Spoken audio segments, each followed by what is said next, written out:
Welcome back to another comic book history. Welcome back to comic book history. This is episode 2.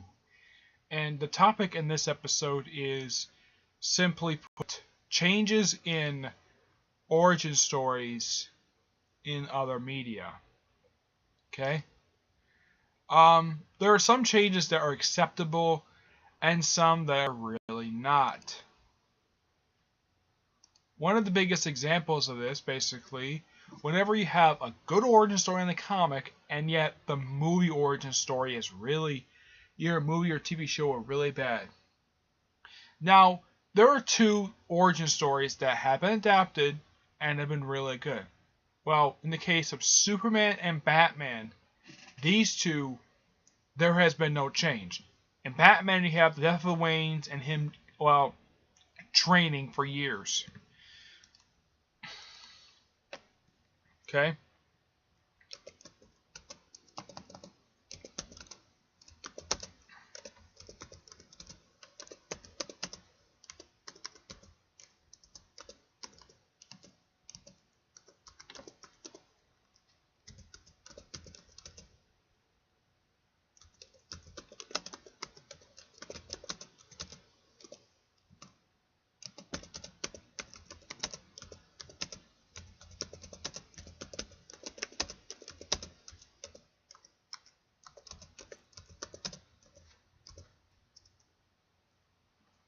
I'm just typing something.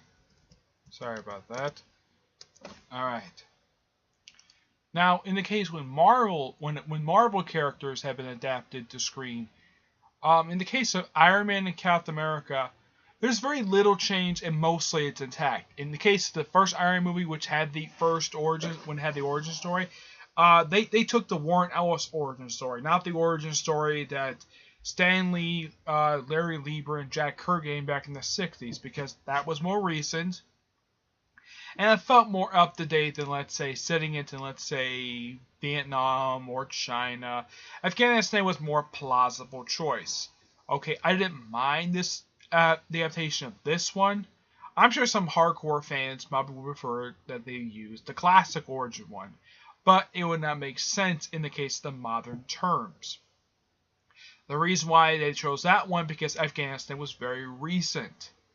Yeah, and it had been just at that point, by the time this film came out, it had been 7 years since the war on terror began, and in fact, you have the invasion of Afghanistan. Okay, Captain America, very little change, but basically the same basics of his origin story remain the same. He just gets an injection of the serum.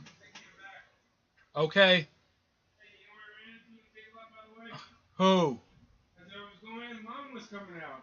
Okay. She already brought me up and some other stuff for work. She's going on with Grandma to get a crop pot or something. Okay. Anyways. There are some changes that are really unacceptable. I'm recording something, Dad. Oh, sorry about that. Anyways, there are some changes that are just unacceptable. Like, for example, there are 3 particular origin stories who do have one thing in common. The origin in live action is completely different from how they are in comic form. Now, in the animation world, they use the comic book origin story. In the film, it's completely different. First, in the case of the Incredible Hulk, of how he gets his origin story. For some reason, both films use the TV show origin story, which is not how it got in the comics. In the cartoons, they do in fact use the comic book origin story, and yet the films refuse to use this one. I don't know why. Why? Because they think, that the Incredible Hulk one from the TV show from the 70s, they think that one was more simpler to do than having a gamma bomb drop behind Bruce Banner. Probably made more sense.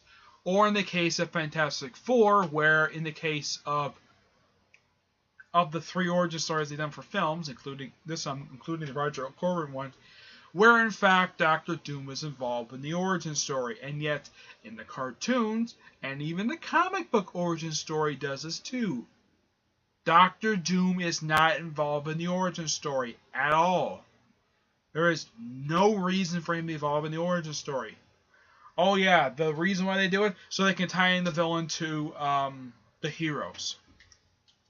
Tim Burton did it with Batman, where they had it where the Joker killed his parents. Christopher Nolan did it much better. Came to that. Another character who I think they get most of his origin story, but not one particular big point. And that's, well, in the case of Spider-Man's origin story. Now, Sam Raimi's version of the origin story gets it pretty close. Except one really big alteration I cannot forgive. Changing the location of Uncle Ben, Ben Parker's death. In the comics and in the cartoons, he was killed in a home invasion. In the films, let's see, in the Sam Raimi one, he was killed in a carjacking. In the case of the Mark Webb version, which, by the way, he's played by, I think he's played by Martin Sheen, if I'm not mistaken, the guy who played him in the Mark Webb version. He is killed by walking on a sidewalk. I'm like, really?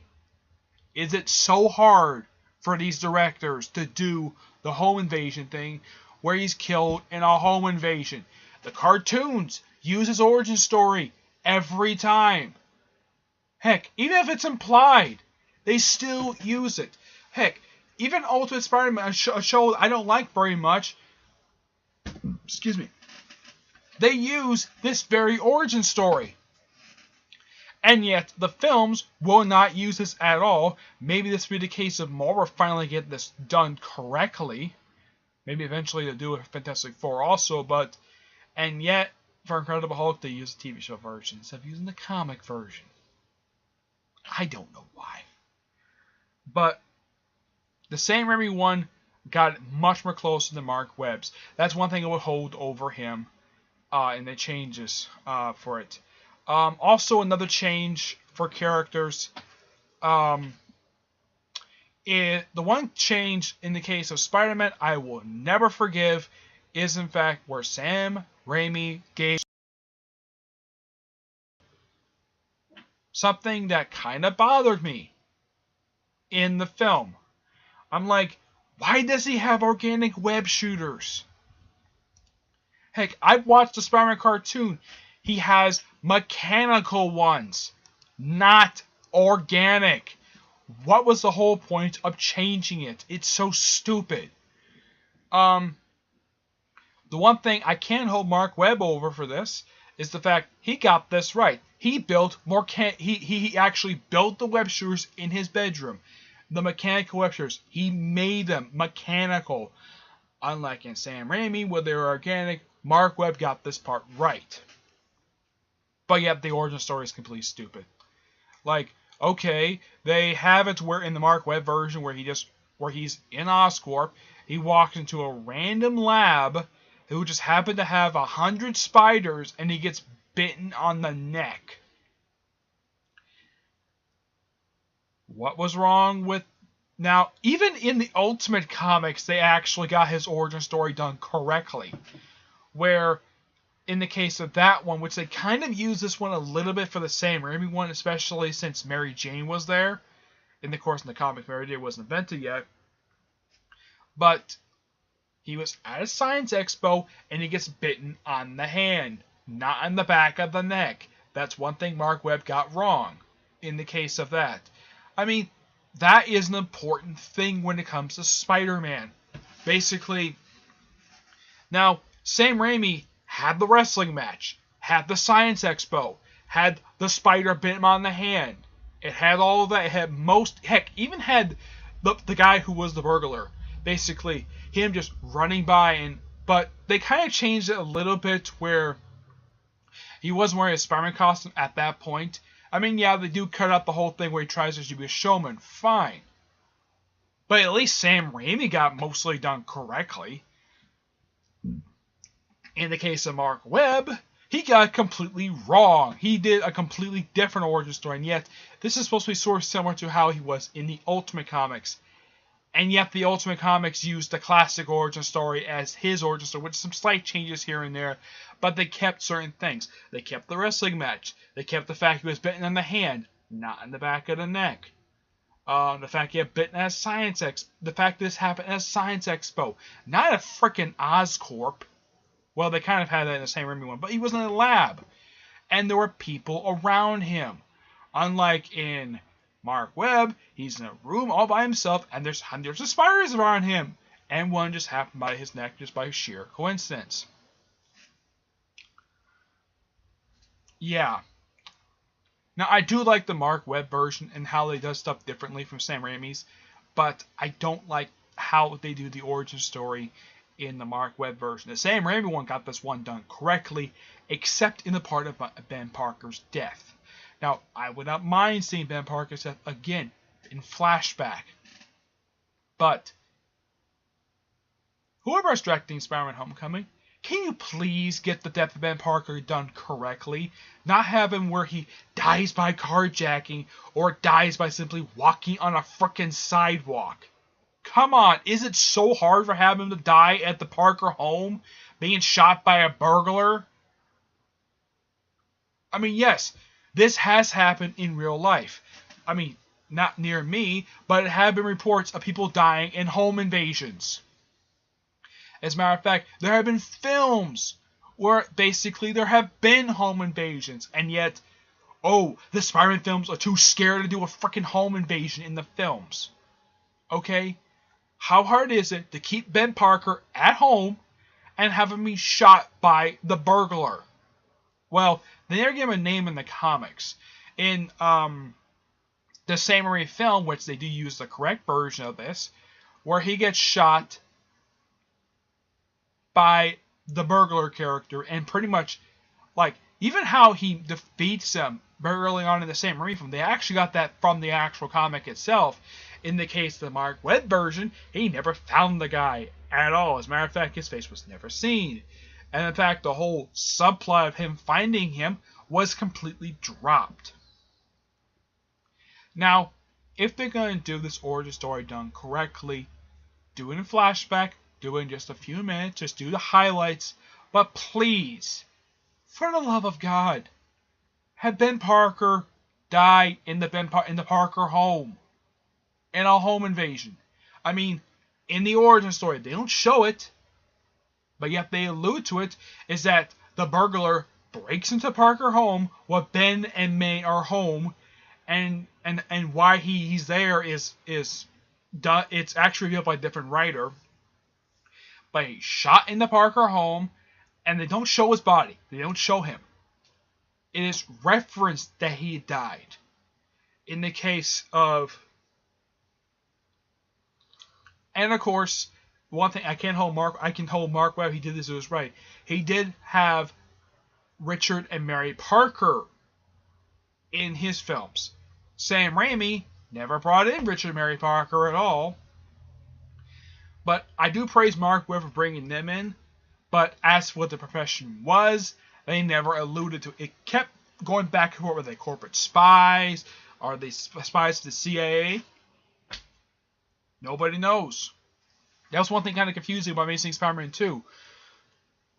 And somehow, some way, and this is a bit bizarre, especially for the time frame this is, apparently about 17 years before Peter Parker gets bitten by a radioactive spider, they had laptops back then? No.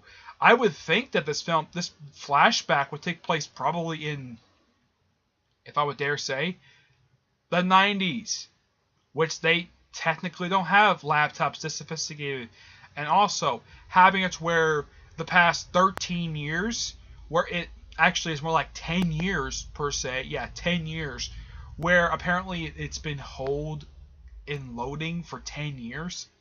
Okay, if you want to set in the 2000s, fine. But do the time frame stuff correctly. Okay? I can't say much for the other DC characters because aside from Superman and Batman, not many of them got their origins. Well, they did do the origin of Firestorm and Flash. And they got the Flash origin story. They've always got that. They've always done that correctly. Where he's struck by lightning and he hits like a shelf full of chemicals. They've gotten that done correctly. Now, the DC characters, generally from what I can tell, those who've had the origin stories told, they've done mostly them correctly. But somebody asked, well, at Firestorm, they had his origin story. It's kind of similar, but not exactly the same. The one thing, he doesn't have like the whole head thing. I mean, yeah, it's okay for not having that, fine. I'm not sure how Jerry Conway felt about how they did the origin story. I thought they did an okay job with the origin story of Firestorm, but generally the rest of the characters, I feel like they do their backstories, they generally do them correctly in the Arrowverse. That's how the case in DC characters. They generally stick pretty close. Marvel, on the other hand, 3 origin stories they've always gotten wrong. Well, Spider-Man mostly, where the comic book version is used in the cartoons, and yet in live action they can't get like one part done correctly. In the case of the Hulk, they keep using the TV show origin story, the one from the live action from the 70s. I don't know why.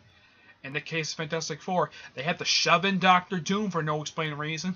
Oh, and then the 2015 reboot, they went to the negative zone. Pretty much, they adapted the ultimate version of the Fantastic Four, and I heard it was done really horribly. I have never seen the 2015 reboot, so I don't know sure exactly how you would put that. But yeah, look, if Marvel is going to get the Fantastic Four rights back, which I think they do have back right now, they haven't said they haven't got back yet, but if they get it back, can we please do the origin story correctly? No Doctor Doom. And can we have like where, oh, I don't know, how about a space shuttle? It doesn't have to be a rocket. You don't have to mess in Cold War or stuff like that. Like, you can involve the military. You can have it where they're in the space shuttle before it was decommissioned. You can have them get shot into space and they get affected by cosmic rays which are orbiting the planet, stuff like that. You can do that. Just have the basic elements of the origin story. In the case of I didn't see the Roger Corman version. I can't say for that, but I can say it for the 2005 version, where that one was completely wrong. One thing, there was no space station, and Doctor Doom was not involved. Alright? Now Marvel. I can let you slide when it comes to the Hulk origin story because you did it in a flashback, but you picked the wrong one, you made a good movie. But if you're going to do the origin story correctly for the origin of Fantastic Four and Spider-Man, please do it correctly. And try to use the comic version. You can make alterations here and there, but use the basic fundamentals. Okay? So, that's it for this episode. Stay tuned for the next episode, which is episode 3. And I'll decide what I'm going to do for that then, okay? So until then, I will see you there. Bye.